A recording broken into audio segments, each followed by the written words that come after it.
Good morning. My name is Rahman Chamseddine, and I'm going to moderate our first panel on political thought. Is it fine? We have three panelists on this panel, and they are coming from Rutgers University, Ashoka University, and George Mason University. Our first presentation is entitled Ottoman Rome, the idea of universal empire in Morisco political thought. It will be presented by Mayte Green-Mercado. Mayte is assistant professor of history in the Federated History Department at Rutgers University, Newark, New Jersey, where she teaches courses on Islamic civilization, the history of Al-Andalus, race and ethnicity in the early modern Mediterranean. Before coming to Rutgers, she was assistant professor of Mediterranean studies at the University of Michigan. She also taught Islamic and Middle Eastern history at the University of Tennessee. She has written several articles on ethnic groups in Renaissance Spain, the forced conversion of Muslims in 16th century Spain, Morisco, religio-political culture, and the circulation of apocalyptic prophecies in the early modern Mediterranean, and she recently edited a special issue titled Speaking the End Times, Early Modern Politics and Religion from Iberian to Central Asia, in the Journal of the Economic and Social History of the Orient. Her first book, Visions of Deliverance, Moriscos and Politics of Prophecy in the Early Modern Mediterranean, is forthcoming this year with Cornell University Press. Thank you very much to everyone for being here, and to the organizers of this conference for inviting me and for organizing such a great conference. So today I will be speaking on Ottoman Rome, the idea of universal empire in Morisco political thought. And for those of you who don't know who Moriscos are, these were Muslims who were forced to convert to Catholicism in the beginning of the 16th century in the Iberian Peninsula. Martín Mayo was a Morisco, most likely a peasant living in a village called Mores, 37 miles west of Zaragoza, the capital of the Kingdom of Aragon, which was situated close to an important trade route of the Iberian Peninsula. Martín had been born a Muslim in 1513. When he was 13 years old, he was forcibly baptized, and after that, he had lived, at least officially, as a Christian. We know very little about him except that in 1578, at the age of 65, he was denounced by some of his neighbors before the Inquisitorial Tribunal of Zaragoza for secretly practicing Islam. The accusers brought to the Inquisition testimonies that portrayed Mayo not only as an apostate to the Catholic faith, but also as a traitor to his king, Philip II. According to his neighbors, the man had been commenting in public on certain prophecies that announced that the Ottoman Sultan would soon conquer Rome and feed his horse hay and barley at the altar of St. Peter's Basilica. The Sultan, presumably Murad III, would then come to Spain and water his horse in a fountain in Calatayud, a town just a few miles up the river from Martín's own village of Mores.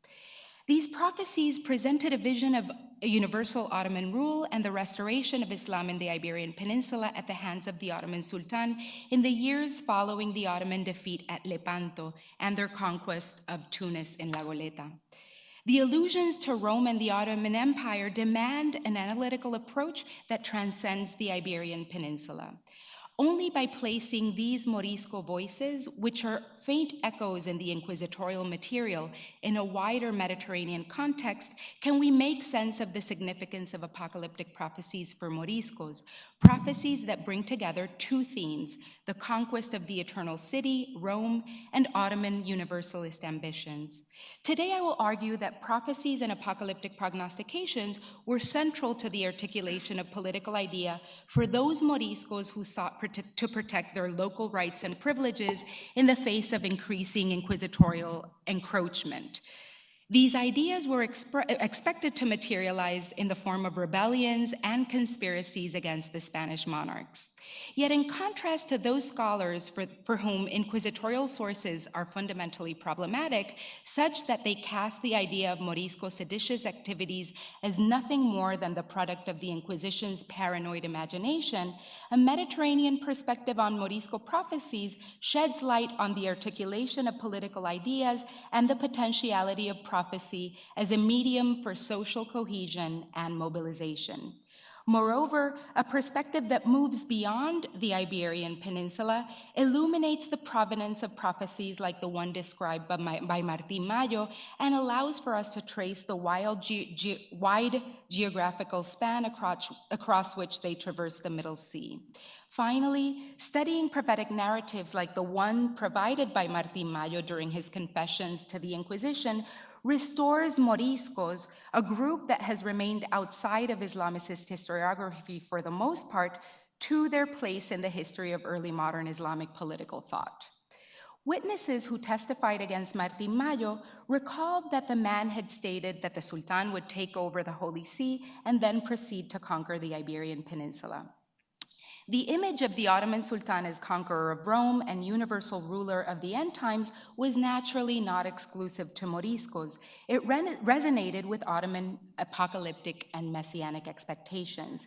It was, after all, well known among Mehmed II's contemporaries that after his conquest of Constantinople, Second Rome, the Ottoman Sultan had resolved to conquer First Rome and all of Italy. Mehmed II's political project concerning Rome thus seems to mirror those prophecies and prognostications that augured him victory, circulating among what Huseyin Yilmaz has discussed in his recent book on Ottoman ideas of the Caliphate as a new learned circle that dominated the Ottoman political milieu. The conquest of Constantinople had been present in the Muslim imagination since the early centuries of Islamic expansion, and according to some prophetic narratives, the end times and the final judgment would not come until Muslims reached the lands of the Byzantines, Rome, and conquered its capital, Constantinople. After conquering Constantinople in 1453, the Ottomans would be ready to conquer the Eternal City. In fact, Mehmed II adopted the title Kaiser, that is Caesar, after he conquered Constantinople, and he launched an attack on the Italian peninsula towards the end of his life. An Ottoman advanced expeditionary force under the command of Gedig Ahmed Pasha occupied Otranto, the southern Italian town in Apulia, for almost 13 months. They withdrew only upon the arrival of news of Mehmed II's death in 1481. Mehmed II's role as conqueror of Rome did not go unnoticed among his contemporaries. For example, in the second recension of his El Muntaha, or epilogue, written in 1465, Yazidjiolu Ahmed Bijan cast Sultan Mehmed II as king of the Ghazis and Sultan of the martyrs. He also stated that Mehmed II had the intention of conquering Rome and fighting against the blond peoples, the Banu Asfar, because the day of resurrection was nigh. The possibility of this dream becoming a reality was apparent also to Mehmed II's Christian counterparts, especially those coming from the newly conquered Ottoman territories. For example, upon his return to Constantinople after witnessing its fall, a Greek humanist by the name of Niccolò Sagundino warned the Aragonese king Alfonso the Magnanimous that Mehmed II had been fortified by, quote, and let me see if this is Mores, I'm sorry. Fortified by, quote, prophecies and prognostications that promised the Sultan the kingdom of Italy and the conquest of the city of Rome, and that the see of Constantine was granted to him by the heavens, and that this see appears to be in reality Rome, not Constantinople. And thus, it is just and well corresponds that just as the Sultan had taken possession of the daughter, Constantinople, by force, the mother would be conquered, Rome, end quote. Following this line of thought and reinterpreting the role of the Ottoman Sultan, in his correspondence to Mehmed II, the Greek humanist writer George of Trebizond shared his vision with the Sultan of a unified Christianity under the leadership of one ruler. After the conquest of Constantinople, he had gone to the city to meet the Sultan himself. He was never able to meet the Sultan in person, but he did write several letters in which he expressed great admiration for the feats of the Ottoman ruler. His messianic role, however, was contingent on his conversion to Christianity, the Sultan's conversion. His 1466 letter, titled On the Eternal Glory of the Autocrat, exhorted Mehmet II to become the awaited universal ruler who would unite spiritual and temporal authority by converting.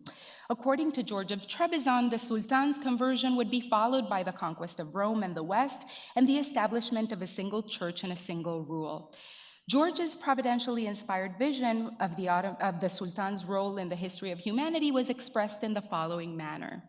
Quote, "In your victory, God transferred the kingdom to you in order to gather through you all the races into one faith and one church, and to exalt you as the autocrat of the whole world and the king not merely of things perishable, but also of the very heavens." End quote. He then revealed to Mehmet II that he who had gained control of Constantinople would also master Rome. In George of Trebizond's apocalyptic worldview, as in Byzantine, Latin, and Islamic narratives, the conquest of Constantinople was one of the aspects in God's eschatological plan for humanity. As such, the Ottoman Sultan would become God's instrument on earth. More important, George of Trebizond presented the Sultan with an imperial vision that matched the Ottoman ruler's own universalist pretensions. But the humanist set one condition, a condition that is expressed in other Christian apocalyptic sources. Unity of the church and faith in the form of a universal empire were reserved to the Ottoman Sultan only if he converted to Christianity. As with many a prophecy, at the end of times, humanity would follow one law, in this case, a purified and united Christianity, and both Judaism and Islam would be eradicated. One of the culminating events in the unfolding of human history would be the Ottoman conquest of Rome, the spiritual capital of the universal empire of the end times. The Morisco's view of the conquest of Rome was framed according to a slightly different program. Returning to Martín Mayo, the Aragonese Morisco, whose apocalyptic utterances foretold the Ottoman conquest of Rome, when asked by the inquisitors how he knew this information, Martín stated that he had read the prophecies of Fray Juan Roca and Saint Isidore. Martín was referring to two popular Christian prophetic traditions that circulated widely in medieval Iberia: the prophecies of the 14th century Franciscan monk John of Rupasissa, and those attributed to Saint Isidore, the 7th century Archbishop of Seville, who died in 636. Though heavily edited, the extant Alhamiado renditions of these texts survive as a testimony to the Morisco's enthusiasm for the messages of destruction of Spain and the Church. While indeed the prophecies of both Rupasissa and Saint Isidore predicted the destruction of the Christian faith, its institutions, and its most important Christian cities, neither prophecy elaborates on the image alluded to by Martín Mayo of the Sultan reaching St. Peter's Basilica. However, another Alhamiado text might help us understand Martín Mayo's apocalyptic imagery and shed light on the circulation of apocalyptic texts inside and outside the Iberian Peninsula. Martín Mayo is likely citing a prognostication that circulated in Alhamiado, and Alhamiado, for those of you who don't know, is Spanish written in Arabic characters, titled Alguacía del Gran Turco. There are two extant versions of this text. One comes from the well-known trove of Alhamiado manuscripts found during the 19th century under the floorboards of a demolished house in a village in Aragon. The provenance of the second manuscript is quite striking. It was found of all places in the village of Mores, Martín Mayo's own village. This fact confirms beyond a doubt the widespread circulation of apocalyptic material among Moriscos in the second half of the 16th century.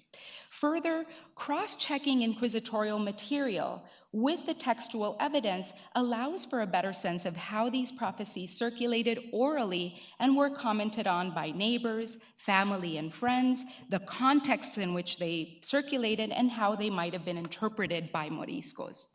The Wasía, or the Alguacía del Gran Turco Mohamed Usman, el que ganó Constantinopla, was purportedly written by none other than Mehmed II in the year 884, 1479. Framed as a mirror for princes, it is addressed to one of the Sultan's 3 sons, though the prince's identity is not revealed. The Alhamiado Wasiya opens with an admonition to the Ottoman prince to be a just ruler. Though the real authorship of the text is unknown, it is evident that whoever wrote the Wasiya was familiar with Ottoman political principles. For instance, as Halil Inalcik pointed out, the Sultan's edicts always professed that the imperial power was with the poor against the powerful. And according to Inalcik, the foundation of Ottoman political discourse seems to have relied on and benefit from the presence of peasants who, according to Inalcik, exploited by rentier landlords, welcomed the centralizing power of the Sultan as guarantee of protection. In the Alhamiado Wasiya, one of the principles of good governance emphasized by Mehmed II was, in fact, the protection of the poor and the needy. In the Morisco text, the Sultan advised, do not despair or be disturbed by the clamor of the poor who live off their sweat, and be grateful that your Lord gave you sovereignty. Be thankful to the lofty Creator who entrusted you to protect them and not to destroy or rob them, end quote. Moreover, the Sultan advised, do not think these sheep are ours, but rather they are of the Creator, who make us accountable for them, which resembles a principle often underlined in Mehmed II's edicts that the flock is a trust of God to the ruler. Yet the author of the text also includes elements that were of immediate concern to Moriscos. For example, for them, a just ruler was one who did not force his subjects to convert to any religion. In their experience, then, the Spanish kings were unjust rulers who forced them to convert to Catholicism. Regarding this, the text reads, quote, do not force anyone into their law, for the Almighty Creator does not bring anyone by force into his glory, end quote. Moreover, the critique against the Spanish monarchs is magnified in the Sultan's emphasis on protecting the rights and privileges of his subjects. On 2 occasions in the Wasiya, the Sultan purportedly warns his son not to break pacts or to withdraw the rights and privileges of his subjects. And I quote, we entrust you to follow the commandments of our established law, and that you safeguard our unity. And may your people be listened to and treated justly, and may they keep their privileges, and may you never take away their liberties or force them to give up their properties, and the clamor of the poor will be heard in the celestial court. And the text also says, do not break pacts, privileges, and their laws, customs, liberties, rights. For those princes who forcibly break pacts enslave their people. The Creator breaks their souls and sovereignty, and they will be abhorred by their people, end quote. There is no doubt that the Moriscos, given their condition of having been forcefully converted to Catholicism, identified in the Ottoman Sultan the ideal ruler and portrayed him as such. He was a just ruler who afforded freedom of conscience to his subjects, allowing each to live by their own law, as these texts say. There is an apocalyptic component to the Wasiya that cannot be overlooked, which is crucial to understanding Martín Mayo's confessions before the Inquisitors of Aragon. While in the text, Mehmed II is portrayed as a universal monarch who expanded the faith, fought against non-believers, and exalted the religion, the messianic role was not reserved for him. According to the Alhamiado Wasiya, the Sultan longs for his son to become Emperor of emperors, King of kings, and Lord of lords, expander of the faith and destroyer of the pagans of Christ, and conqueror of the whole world. And he predicts that his son will fulfill his dream by entering the great palaces of Rome and destroy the house of Peter and Paul and destroy the gods and idols of God in silver and marble. This is according to the text. Furthermore, he will destroy the Pope and humiliate his faith, and the Pope will convert to Islam. In an oracular moment that brings us back to Martín Mayo's confessions, the Sultan predicts that his son will feed barley to your horse at the altar of Peter and Paul before being crowned in Constantinople. In the Morisco's Wasiya, Mehmed II claims that neither God nor the Prophet Muhammad wanted him to reach Rome. In this sense, the prophecies that hailed him as Mahdi were mistaken, but the role of Messiah was indeed reserved for a member of the Ottoman house, and this was ultimately what mattered to Morisco's listening to these prophecies. While there is no doubt that Martín Mayo was repeating the Alhamiado Wasiya of Mehmed II, it is likely that he chose to make reference to Christian prophecies of Rupesissa and Saint Isidore for fear of revealing his Muslim affinities. When facing the Inquisition, it was undoubtedly safer to place these oracles in the mouths of two well-known Christian prophets, even if their prophecies were reinterpreted by Moriscos, than risk citing a purportedly Ottoman text, which would certainly incriminate him as a crypto-Muslim and also a treacherous subject. Yet while what might have been the source of the Wasiya and of the singular image of the Sultan watering and feeding his horse in St. Peter's? For the answer, we will have to look outside the Iberian Peninsula at other Mediterranean sources, such as the popular prognostication concerning Sultan Suleiman the Magnificent, recorded in an Ottoman chronicle written around 1520, titled Gurbetname-i Sultan Cem, or Tale of the Exile of Sultan Cem, which itself cites a Venetian source.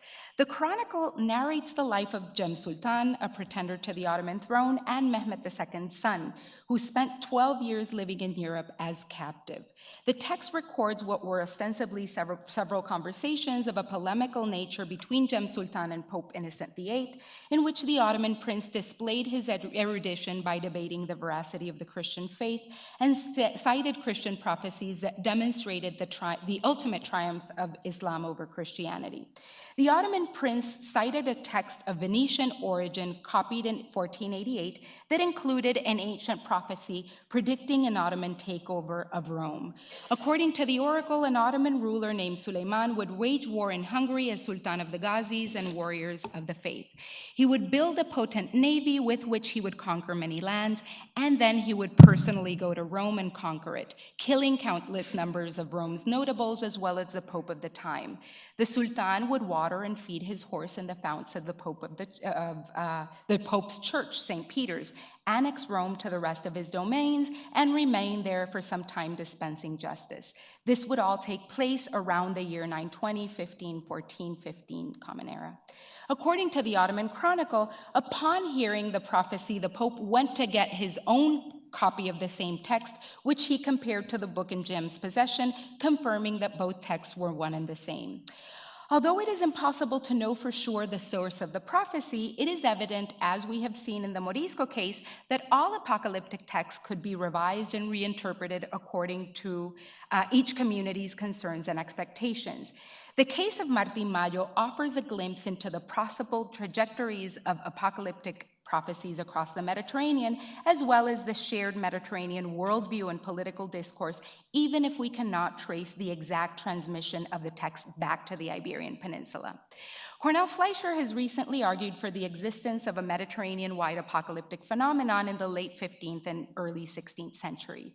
Yet while Fleischer saw the waning of prophecies by the second half of the reign of Sultan Suleiman, the Morisco case is particularly exciting because it extends the life of this phenomenon beyond the period analyzed by Fleischer, demonstrating the political currency of apocalyptic discourse in the second half of the 16th century after the Ottoman defeat at Lepanto in 1571. Morisco apocalyptic material circulated widely, especially during times of political upheaval, not just within Spain, but across the broader Mediterranean. Moriscos were abreast of news regarding Ottoman defeats and victories, and like their Christian contemporaries, they interpreted historical events in an apocalyptic key. Because of this, there is a need for a broader Mediterranean focus that will enable us to understand and contextualize both Morisco apocalyptic texts and any information concerning Morisco apocalyptic thought that can be drawn from inquisitorial sources. This macro perspective serves to contest scholarly critiques of inquisitorial sources as profoundly biased. On the contrary, Inquisition sources can help us contextualize Alhamiado texts and understand the different uses and meanings that Moriscos gave to them. Furthermore, by relying on an interpretive approach that is at once micro and macro historical, we gain knowledge on the process of circulation of prophecies of prophetic texts among Moriscos. For example, Martín Mayo's case shows that Moriscos not only had intimate knowledge of the prophecies circulating in the Ottoman Empire, but also that they adapted these prophecies just as they had done with the medieval Iberian Christian prophetic corpus, like that of Rupesissa and St. Isidore, reinterpreting them in light of their own communal experiences.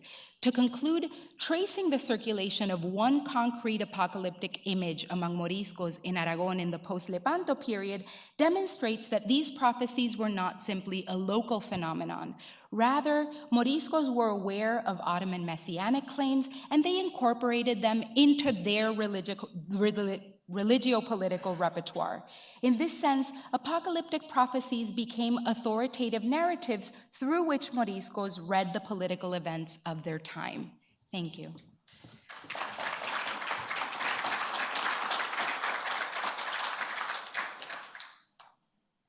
Our second presentation is titled The Wrath of God, Military Violence and Imperial Ideology in the Mughal Empire. Our speaker is Pratyay Nath. Pratyay is assistant professor and head of the Department of History at Ashoka University. He was trained as a historian of medieval and early modern South Asia. He specializes in the history of early modern war and empire. He is the author of Climate of Conquest, War, Environment, and Empire in Mughal North India. The book is going to be published by Oxford University Press this year. Please join me in welcoming Professor Pratyay.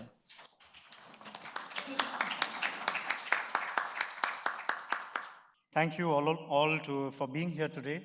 I would also like to thank Georgetown University for organizing this conference and for having me here today. I'm a historian of war and empire, and my interest in Islamic political thought relates to how the Mughals conceptualized war, how they thought about war, legitimized war. This is a bigger paper, part of my ongoing work, and today I'm going to share with you some of the findings of that. I'm going to argue that the way the Mughals thought about war has to be understood in view of how they viewed kingship, how they viewed empire, and the kind of Iranian ideological resources to which they harked for this. This is a painting from the mid-17th century. This is a painting of a Mughal commander, a rebel commander, Khan Jahan Lodi being beheaded. But I don't specifically refer to this painting. There are historians who have analyzed the ways of depiction of various figures in this painting and how it relates to the broader way in which the Mughals articulated the issue of violence in visual spaces. In order to begin understanding the category of military violence in the Mughal Empire, one has to begin with Mughal political ideology. Now, several historians like Muzaffar Alam and Rajiv Kinra have argued that if there was one single important text for the Mughals as a real ruling ideology, it was the 13th century Iranian text by Nasiruddin Tusi, Akhlaq-e-Nasiri. Now, I mainly work with Persian literature from the Mughal court, Persian being the main, the courtly language during this period. What we find is that there was a great amount of interest in this particular normative tradition that Akhlaq-e-Nasiri represented. It's a text that was read, reread, circulated, collected, listened to in Mughal South Asia, 16th, 17th centuries. There is the circulation of various copies of the text. There are also commentaries and supplementary texts that are produced under the successors of Timur, who was the ancestor of the Mughals, as well as the Mughals per se in 16th and 17th century South Asia. One can, for example, refer to Akhlaq-e-Jalali from the 15th century and Mawaiza-e-Jahangiri from the 17th century. And through the telling and retelling of this political philosophy of Nasiruddin Tusi, what several scholars have argued, and I agree with them, is that this particular way of thinking about kingship that is embodied in Akhlaq-e-Nasiri, to which I'm coming in a moment, became an integral part of Mughal political discourse. Now, the centerpiece of this political ideology was the conceptualization of the king as the fountainhead of justice. And, you know, Tusi goes on and on about how all justice emanates from the king and how justice is the foremost quality that all kings across the world should embody.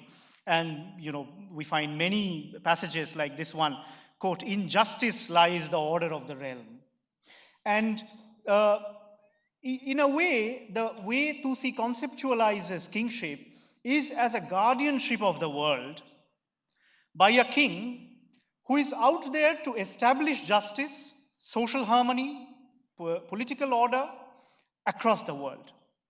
And the Mughals constantly drew upon this political philosophy, and this is something that we find in both hagiographic texts, imperial chronicles, and normative texts. Excuse me for putting up some long passages, but I think this paper is a very textual paper, and in order to understand, to follow the concepts, it is necessary that we read out a few of these passages. This Mawaiz-e-Jahangiri is a normative text from the mid-17th century.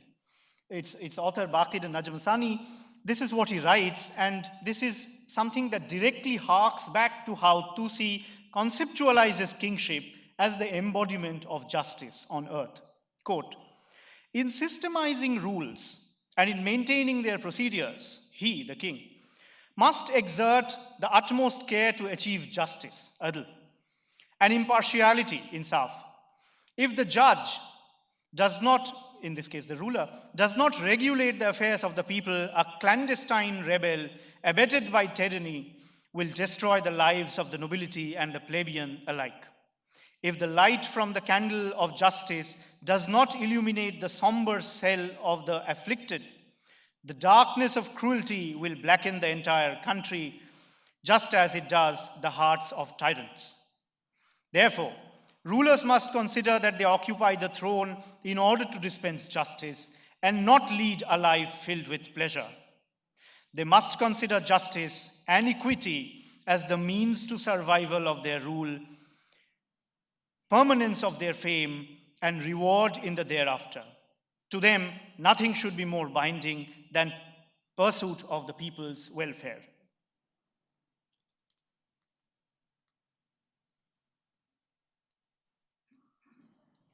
So, what we find then is that historical texts or imperial chronicles, they echo this idea that is expressed in normative texts as well, of the king as the embodiment of justice. So this passage is from a 16th century historical chronicle of the third Mughal emperor Akbar, Akbarnama, the official biography of Akbar, where the author Abul Fazl, who was a friend and a close confidant of Akbar, he sort of articulates this vision of kingship through the figure of Akbar. It reads, quote, "The sole idea of wise kings is day by day to refresh the garden of the world by the streams of justice. And assuredly this design is accomplished whenever extensive countries come into the hands of one who is just and of wide capacity. And when an empire has been civilized by an enlightened and just ruler, and the people thereof, small and great, sit in the shade of tranquility, it is unavoidable that such a prince should cast a profound glance on the deeds of neighbors who have taken the path of dissimulation. He must look closely in order to perceive if their former conduct can be brought into line with love and order, and if they can be induced to treat their subjects properly. If they do not, then the requirement of justice is such that they should be punished and their land taken from them. So what is germane here and indicated, which I develop in a different part of the paper, is that not only is Abul Fazl, while narrating the biography of Akbar, positing Akbar as the just ruler, the one who has true knowledge and is fit to enlighten mankind of all good things, it also brings in a justification of war, that a just prince has to look around him, and wherever he finds injustice, of course, injustice here is to be determined on his own terms, it has to be addressed through war, because that's the larger objective. And this brings us to the question of the conditions for waging just war in the Mughal Empire. And once again here we find that authors like Abul Fazl and several other Mughal chroniclers, they draw upon Tusi's ideas from Akhlaq-e-Nasiri about the conditions for waging just war. So they begin by saying that, first you should try to persuade a bad guy to, follow the good ways, try methods of reconciliation. And war was to be resorted only as the ultimate option. War should also be made through Jang-e-Saf, through which the Mughals understood that, by drawing up forces on a plain land and engaging enemies face to face, head on. Violence was to be applied, and this is very important for my understanding of Mughal violence and imperial ideology, wherever justice demanded. And this is repeatedly interpreted by authors of normative texts and authors of historical texts to say that wherever there is an instance of the Mughal army committing an atrocity, be it against combatants or be it against civilians. For instance, in 1568, there was a siege in the western part of India. It went on for 6 months. And at the end of it, the Mughals won the siege, they stormed the fort, and they put to sword 30,000 people, most of whom were civilians. And the author of the text, one of the texts, justifies it by saying that this is what justice demanded. And this could be easily also used to justify cases where defeated adversaries were pardoned. To say, once again, invoke the logic of justice and say that in this case, justice demanded that these people be forgiven. This passage from Mawaiza-e Jahangiri, once again the 17th century text, sort of lays down the norm for this.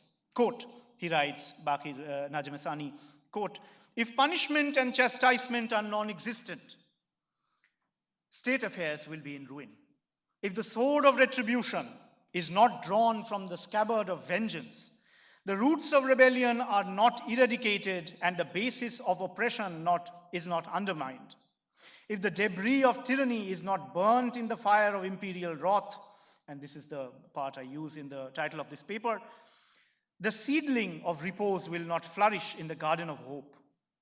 Therefore, rulers should display mercy of God towards the virtuous and the reformers, and the wrath of God towards the evildoers and the seditious. And of course, how exactly the good people and the bad people will be defined is entirely open to interpretation.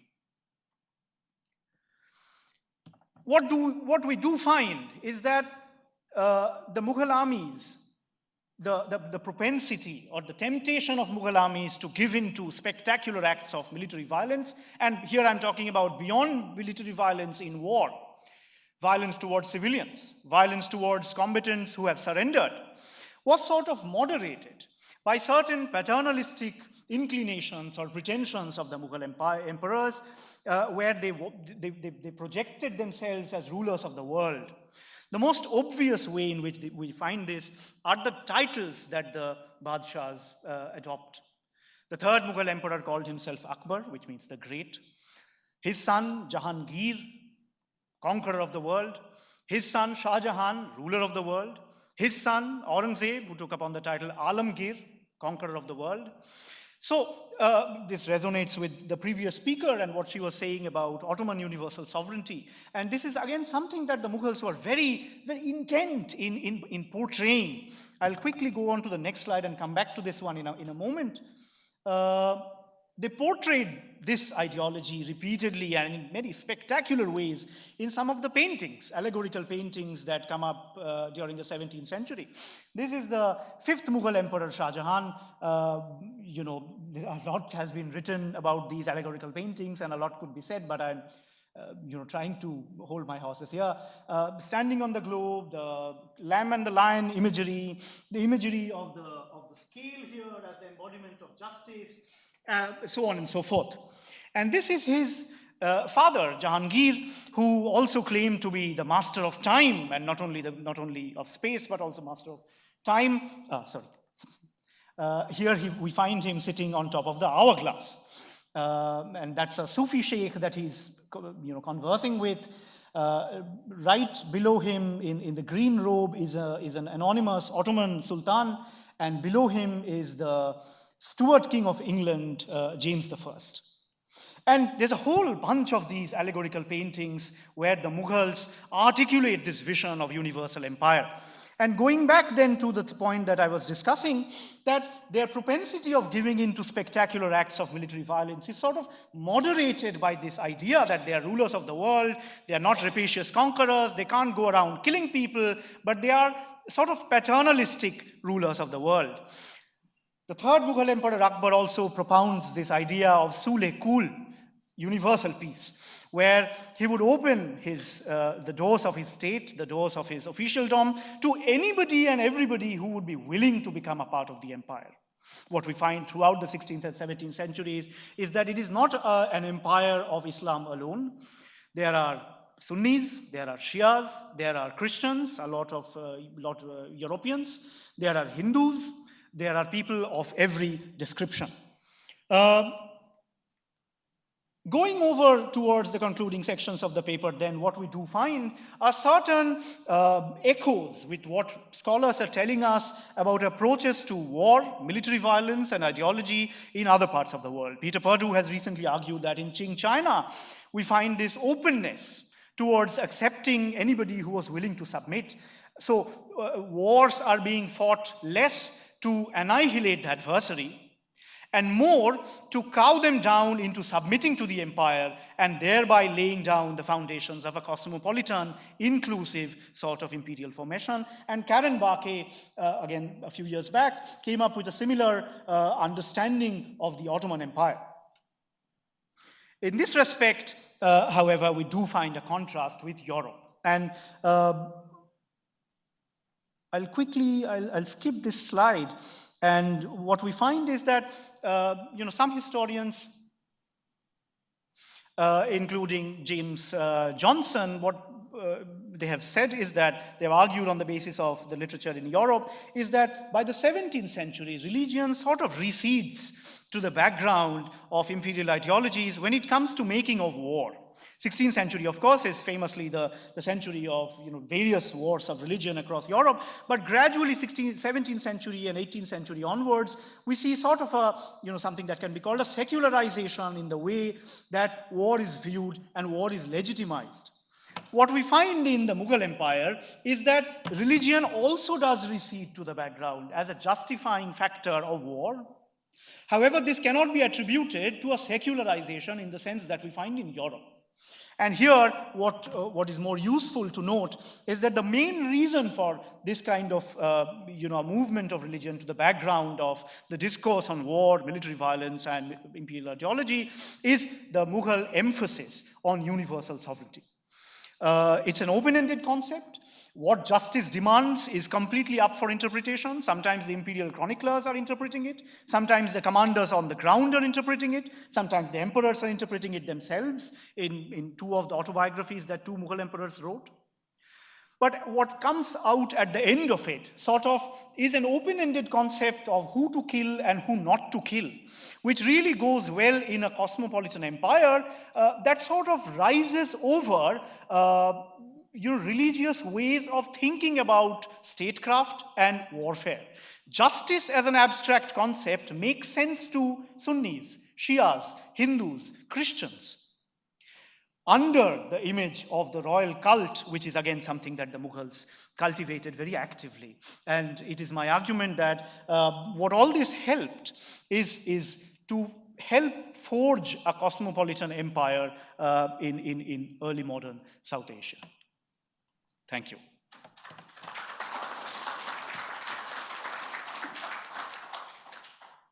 The third speaker is Huseyin Yilmaz from George Mason University.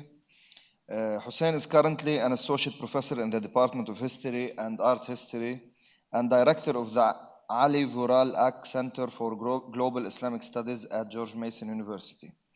He taught previously at Stanford University and the University of South Florida. He is the author of Caliphate Redefined, The Mystical Turn in Ottoman Political Thought.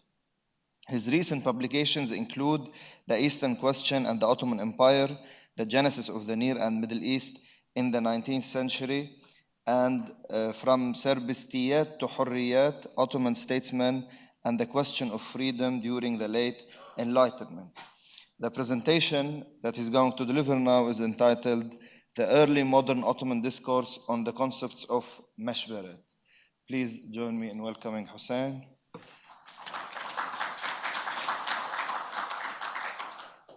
First of all, I would like to thank the organizers for inviting me.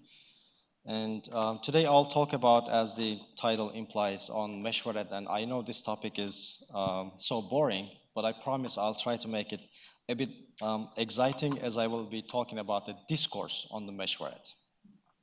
So, we all know that Islamic political thought, all the texts are replete with this often invoked Islamic principle, but we also tend to only take it for granted, not question in what sense it was used in a given context, whether it changes in time or whether it interacts with other indigenous terms in a given culture.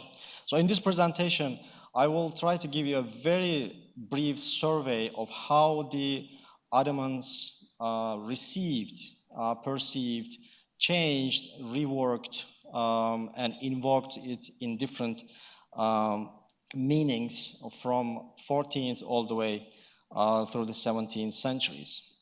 Now, I'd like to start with the founding era of the Ottoman Empire, in which the Ottomans had a different concept to operate with, which had nothing to do with the Meşveret, but the Ottoman authors also invoked this principle in perceiving or talking about this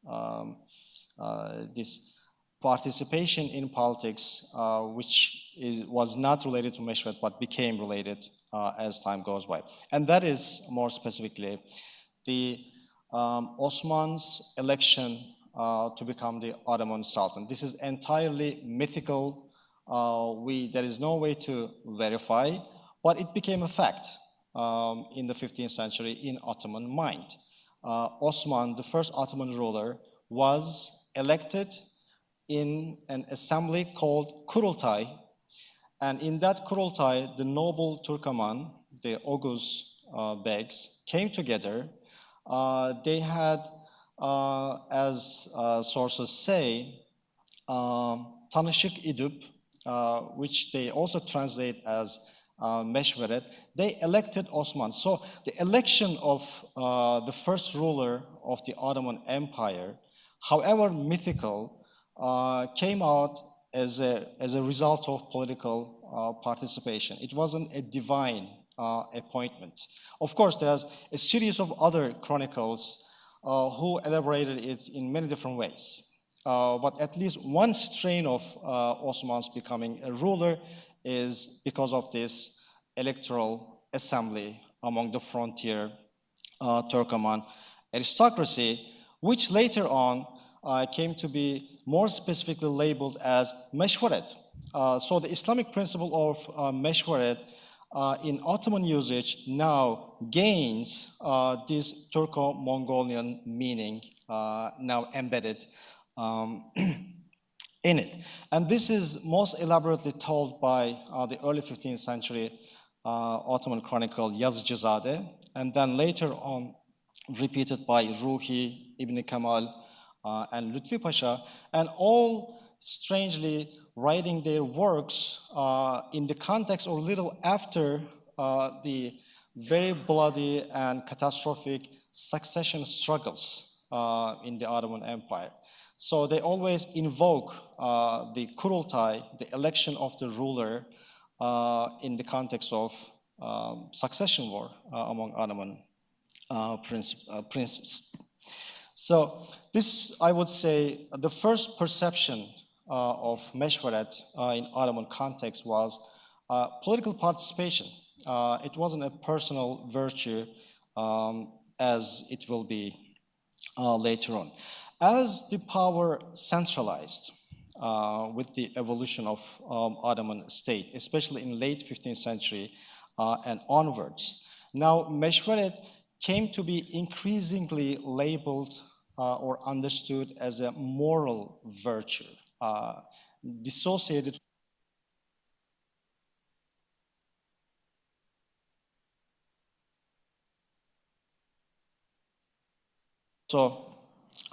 anybody. So, and this is more to do with the actual centralization of power. Now, political authors are now composing their texts for the Ottoman ruler or the ruling elite, in which there is no mechanism for political participation. There is no Kurultay anymore.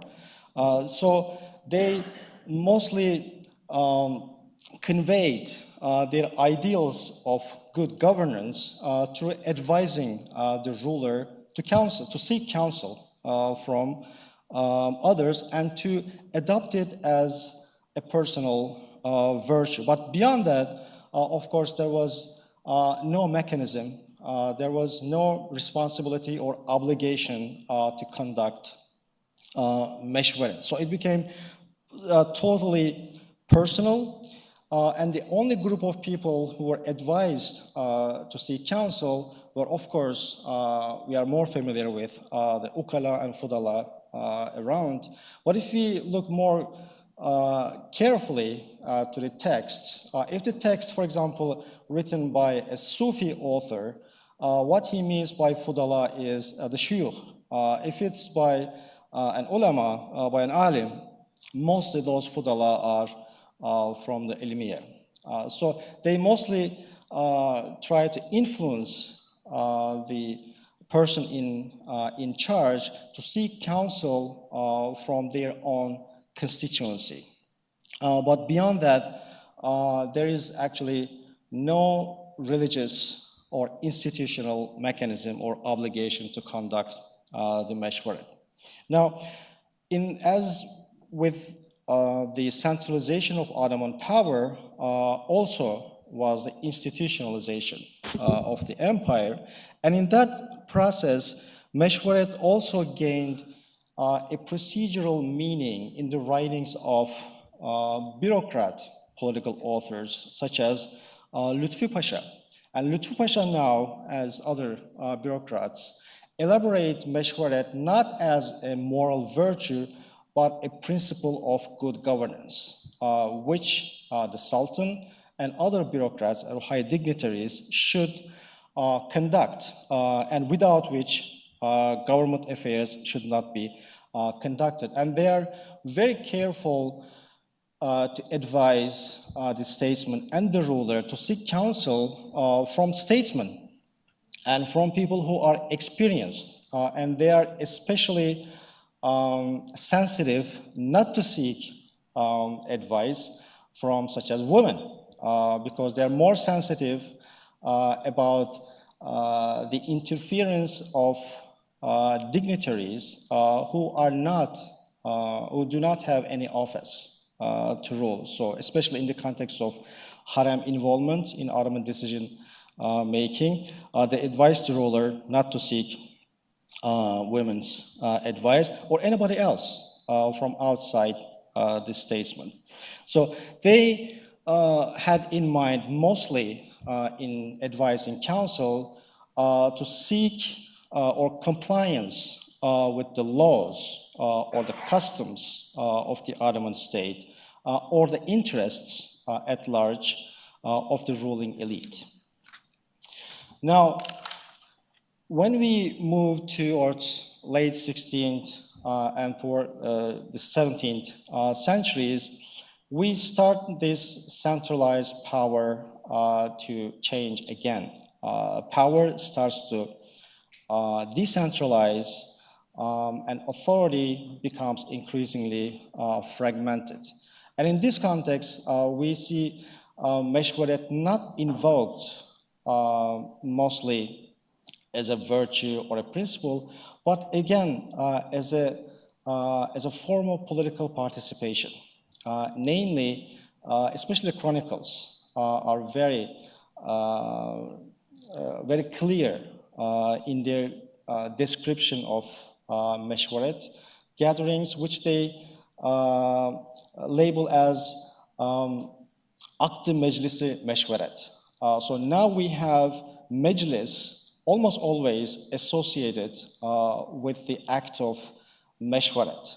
So it's not simply the Sultan's personal seeking counsel or advice or deliberations among some statesmen, but now we have broad-based or increasingly broad-based assemblies for decision making. In this process, throughout the 17th and beyond centuries, the sultans, of course, we have to exceptionalize certain sultans, but in the main, the sultans sought the consensus of these Meşveret meclises to come up with a decision. And in this process, Meşveret increasingly again became part of political participation, which started to Ottomans' perception of European polities at this time as well. And that is, in my opinion, the third phase in understanding the Meşveret. The first being a Turkish understanding, or in the context of Turco-Mongolian state tradition, and then the moralist and bureaucratic understanding based on the Ottoman experience. And thirdly, Meşveret is used to understand or make sense of European polities, in return affected how Meşveret was understood by the Ottomans. And the best example I could think of is Katip Çelebi, who wrote İrşadül Hayara in 1650s, where he argued that European polities fall into three categories: monarchies, aristocracies, and democracies. He categorizes Venice and Spain as aristocracies, and he prefers aristocracies as ideal forms of government. And the reason for that is aristocracies are run by ayan, now he says. And he calls that regime as tedbir-i ayan or tedbir-i akabir.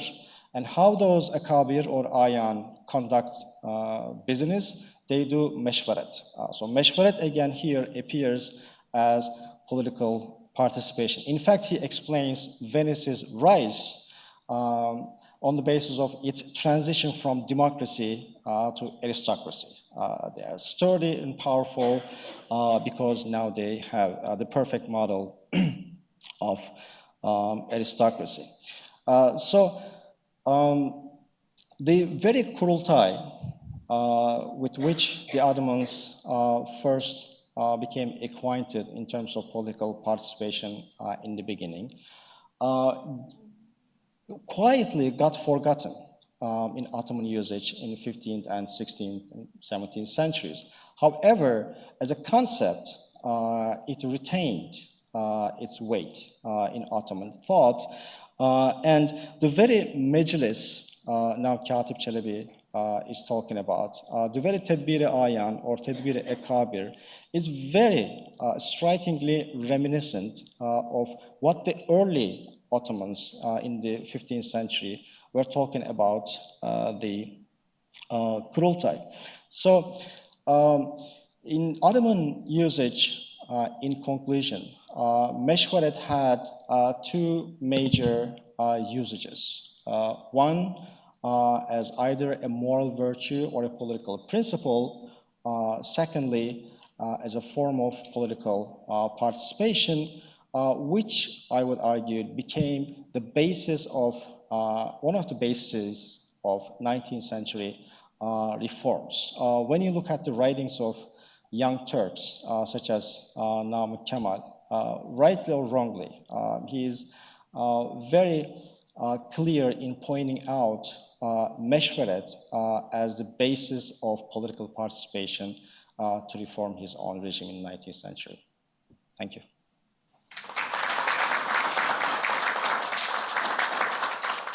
Tusi wrote precisely in this environment, in this cosmopolitan environment of the Mongols who come as Buddhists on the elite level and as possibly already converted Muslims in the, let's say, supporting military elites in an Iran, the Ilkhanate at that point, which has plenty of Christians. It brings Nestorian Christians with it through some of the Mongol wives. What you have Syriac, Armenian, various other types.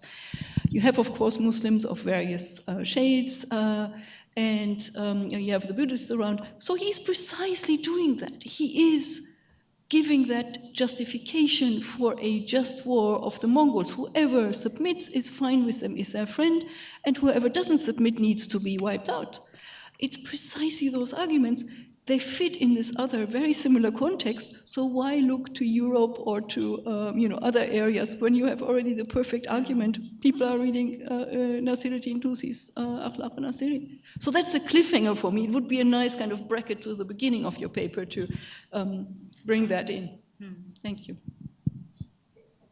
Okay, so please. I was fascinated by your presentation because there's a present discourse that's very much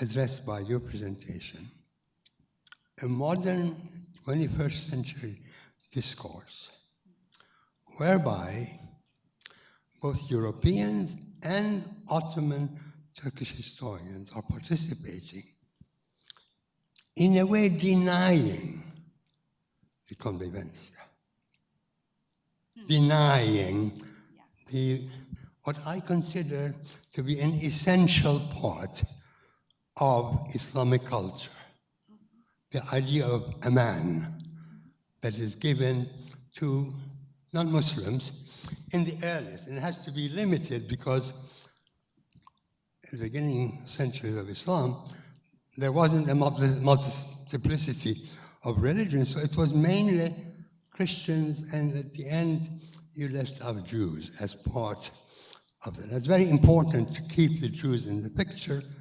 because presumably they are the originators of Semitic religions and so on. But anyway, so what I find fascinating is that in the 21st century, there's a discourse going on, scientific discourse, including Turkish Ottoman historians who are participating in looking at it as sentimental rather than historical. And they use that expression. Remember, I'm not inventing these terms. I'm really reflecting the language that is used to justify, because that's how I see it. And I think one thing we should really focus on, we are doing the interpretation. We are responsible to find meaning. We can't attribute it to somebody else. In the 21st century, we are responsible for the words we're using. So, you're looking at Moriscos, and in the time, right, in 17th and 18th. So we're not talking about the 21st century. This is a new phenomenon, yet it replicates almost, I would say, stage by stage how it developed, and the kind of language and justification. And of course, how we interpret the justification and the motive behind the reinvention of this phenomenon that for you is a historical one, 17th century, right? 17th, 18th century. And here we're talking about the 21st century, all right? That Europeans who mostly represent people who were part of the Ottoman Empire. There are conferences being held, centers that focus on it, scholars that focus on it, and there's some Turkish scholars focused mainly at Chicago, basically, in reviving this. And I have former students of mine from Princeton who actually participated, and they're not aware, in fact, that they're doing exactly what you are here doing, an intellectual exercise, because these people are not alive, whereas here we're talking about living people who are participating in being ahistorical. I'm not saying they're wrong, they're just not looking at the history, not recognizing the history. So I want to shift just. I just want to shift again the discussion, because I think it's going to come up. I'm going to bring it up anyway in this conference. The motive. Why you study Islam, Islamic history, okay? Why you study Islamic history. You too, okay, being from the, I would say, consider from the culture, how do you justify when you come aboard, you too, of course. Why did you choose to do Ottoman history? That's one. Now, you might tell me I'm doing it because of X, Y, and Z. I don't accept. I have to justify. For me, intellectually and historically, I am a historian. It's my job to situate you. The way we all situate each historical moment ourselves, nobody else situates it. And so this is, again, an indication that if modern history is very alive, it looks at change and it focuses on explaining change, not through the Quran or the Bible or the Talmud, but actually human beings. He wants me to cut off. Okay. Thank you. Thank you. Okay. Professor Sambul. Thank you very much. This was very informative. I learned a lot this morning. And in answer to Rifat, I don't know why the hell I've studied. In answer to you, I don't know why the hell I spent all my life studying Middle East history. I ask myself that question every day. And lately, I've actually gone back. I'm a modernist, but I've gone back to study Pharaonic Egypt. So go figure. I don't know why, but maybe you will be able to tell me later. I have a sort of a statement and a question. It probably comes from this morning's discussion and follows into here. I think we've been speaking about mostly about what we can call literature that has to do with kings, And I just wanted to point out, since this morning we talked about Cairo, Baghdad, and the fact that the Arab world is not represented, that if we go, my specialty is Egypt. So if you go into Cairo, a colleague of mine, actually a couple of colleagues here, and I have collected over 1,100 manuscripts of Imam Suyuti. And he died in 1505. But he doesn't appear in our conference at all because nobody's working on him, except inside Egypt. So there's something wrong in Ottoman studies, that you leave a whole, perhaps the most prolific writer of the period we're discussing completely out. He doesn't appear except amongst really Egyptian authors who write a lot about him, but it doesn't appear. Now, the interesting thing about Imam Suyuti is he wrote about everything. I like to compare him actually to Leonardo da Vinci, and he died just 1 year before Leonardo da Vinci, so they're really contemporaries. So if we're talking about the Mediterranean, we're talking Moriscos, we're talking about this, we're really talking about a wider world and a culture that is universal in a way. But it does not exist at the level of the literature of the kings. His interests were anything from why you should work, when is milk fresh, to, his whole tafsir, books of tafsir. And of course, he's famous for his pornography books, okay? Interestingly, today, when you look into, and we're talking about even the 21st century, when you talk about the work of the sources that the Azhar uses, the Asari ulama use, they're really not using original sources. They're really using the originals through Suyuti. So they will not go, and probably they read Suyuti because he's Cairene, so the language is easier. I find him much easier to read, even though, he's from the 16th century or the 15th century even. I would suggest he's easier to read, easier to comprehend, because however much the cities change, there's still some references to.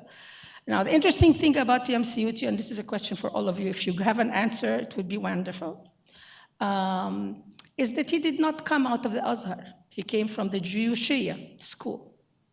So we are talking about the multiplicity of schools that produced intellectuals. And so the greatest thinker of that period did not come from what we consider today to be the major school. Scholars have actually traced over 30 schools in existence in Egypt alone at that time. But my question for everybody here and everybody who are in the conference is, can we actually talk about a multiplicity of genres and a multiplicity of thought and a multiplicity of, let's say, openness of thought and differences? We focus again on high literature because kings like to collect that kind of work. So of course they're going to have, Machiavellian type of writing. But can we do that? We're hoping to get a conference next year, or at least a workshop on madrasa, and that's one of the central issues. Because what we see in the modern age, of course, with the coming of nation states, is universities like the Azhar become the state school, and all of a sudden the whole history of Islamic knowledge is attached to one school. Is this valid? I don't know, but I'm asking everybody within your own field and in your own area if this is really what you've seen. You've seen multiplicities of schools, or we have seen always a dominant school, and why is that subject something worth looking into? Thank you. Yes, please. Continue with multidisciplinaries. And I have two concrete questions to Professor Green-Mercado and Professor Yilmaz. I was fascinated by your example because he was a peasant, and yet he echoed, as you said, this is the echo of the Ottoman universal monarchy. So my question is, two questions: how widespread this echo was? And second, what are the sources? Are we seeing here the effectiveness of the Ottoman propaganda machine? And it's not just Ottoman, because, the Sultan Adil is Uzun Hasan and everyone in Anatolia, and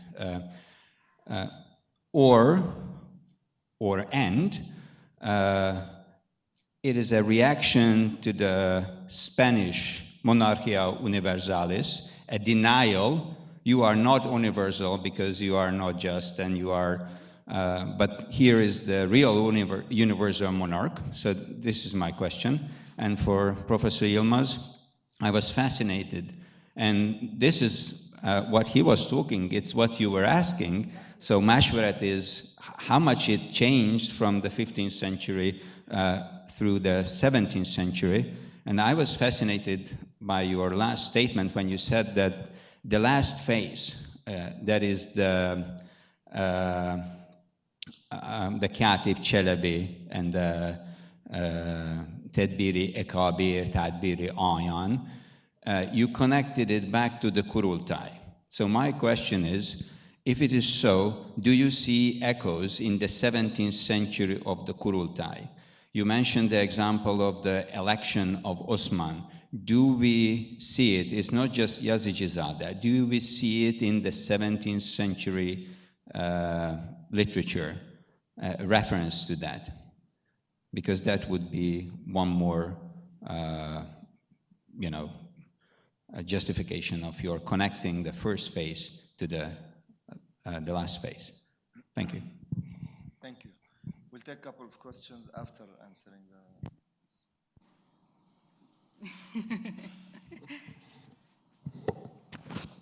Right. Thank you very much for that question. I should have clarified that in some sense I'm an interloper here because, and also to connect to the other question, I'm not really a historian of Islamic societies. I am a historian of war and empire, and it just so happens that the Mughals used to be Sunni Muslims. And so in that sense, my interest in Tusi or akhlaq in general sort of helps me talk to a wider discussion across the world about early modern imperialism. And in the case of the Mughals, of course, there is a connection between Tusi and the Timurid and post-Timurid regimes and how it's inherited by the Mughals in South Asia.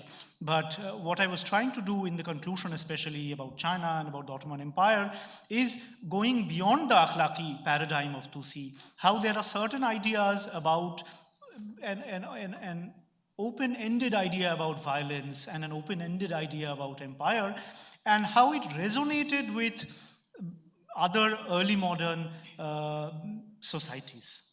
And of course, for China, the inspiration is not at all Tusi, but something completely different, the mandate of heaven. And again, scholars have worked a lot on that.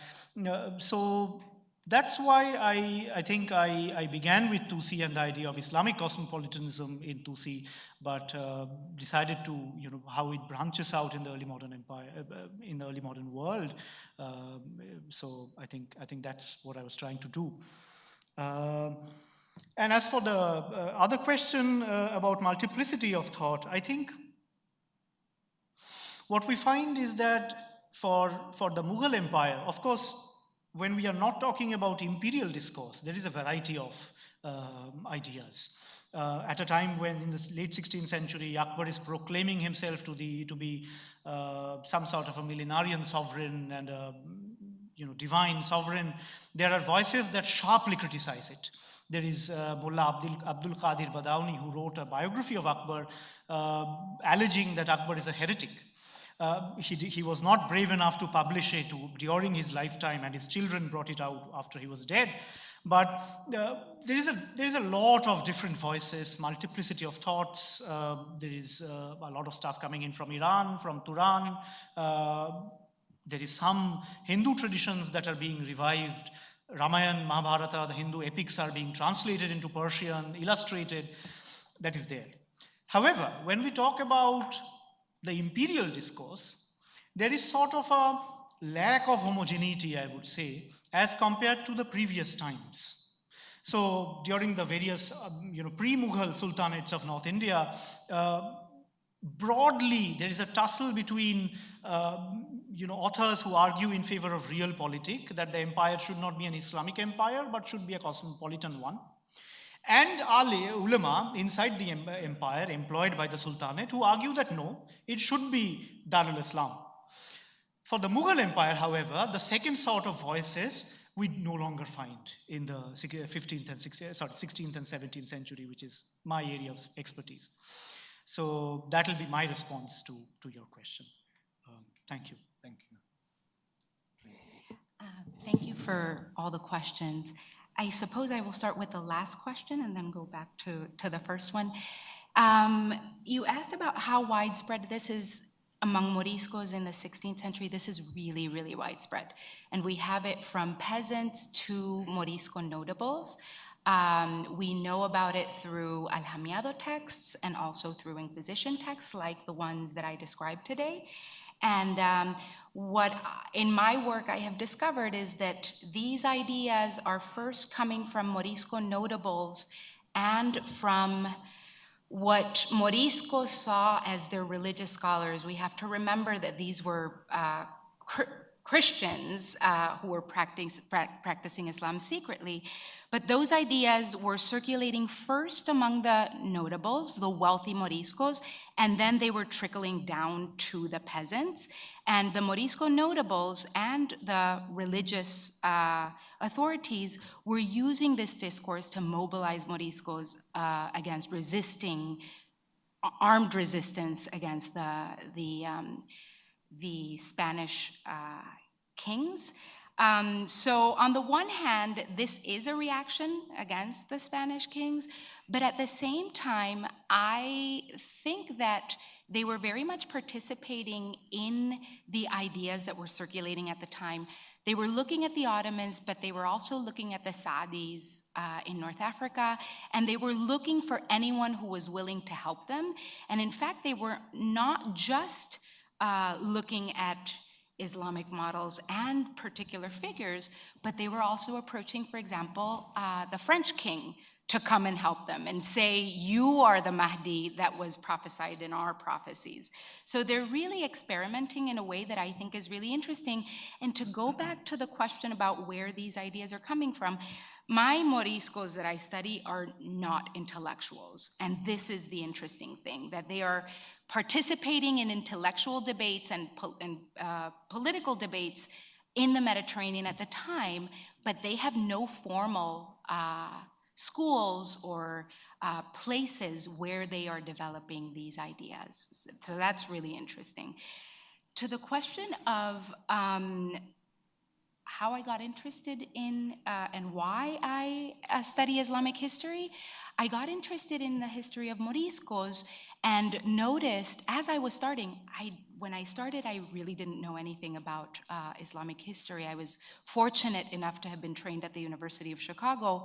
And, but when I started looking at Moriscos, I realized that most scholars had looked at Moriscos from an Iberianist perspective, and that the kinds of texts that I was analyzing today, the Wasiya, you couldn't understand it beyond the Iberian Peninsula if you're just looking at, you know, Moriscos as crypto-Muslims or Moriscos as Christians in the Iberian Peninsula. When I was forced, because I was trained by an Ottomanist, I'm not an Ottomanist, but I was trained by an Ottomanist and was talking to Ottomanists and reading the works of Ottomanists, I started making all of these connections and realizing that Morisco history needs to be studied from an Islamicist perspective if we really want to get a complete sense of who these people, at least the people that I'm studying, who they were, how they saw themselves, what they were reading, how they were interpreting the realities of their time. The question about convivencia is a really complex one, and I think that at this particular moment, it is in a way very dangerous to go against the paradigm of convivencia because it is being used by particular groups in Spain today for very dangerous ideologies. At the same time, I teach a whole course on Al-Andalus where I really delve on this question of convivencia, both historically and the way that it has been looked at now. The paradigm of convivencia is not just living in peace. The paradigm of convivencia also has room to look at differences, to look at conflict as well. So I think in a way it is very useful because it is looking at the ways in which different groups have lived together, how they have interacted, how they have exchanged ideas, and how they have opposed one another as well. So I think the opposition to convivencia today is based on a poor interpretation and a twisting of what convivencia really was and the way that historians have used convivencia productively. I don't know if that answers your question, but. Thank you. Oh, the personal one, again, I got to Islamic civilization because of understanding Morisco history.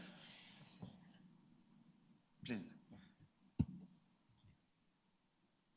Starting with Rafat Bey's question, I can perhaps come up with a nice answer, but it won't be true. So basically, I do not know. I asked myself, as Amira said, but I do not have an answer for myself. So I just do not know why I'm doing history. As for Gabor's good question, Kurultay is a term gradually disappeared from Ottoman usage, I think mostly for linguistic reasons, for linguistic transformation, not for its disappearance as a concept. I think the Mejlis corresponds what Kurultay meant in the 15th century.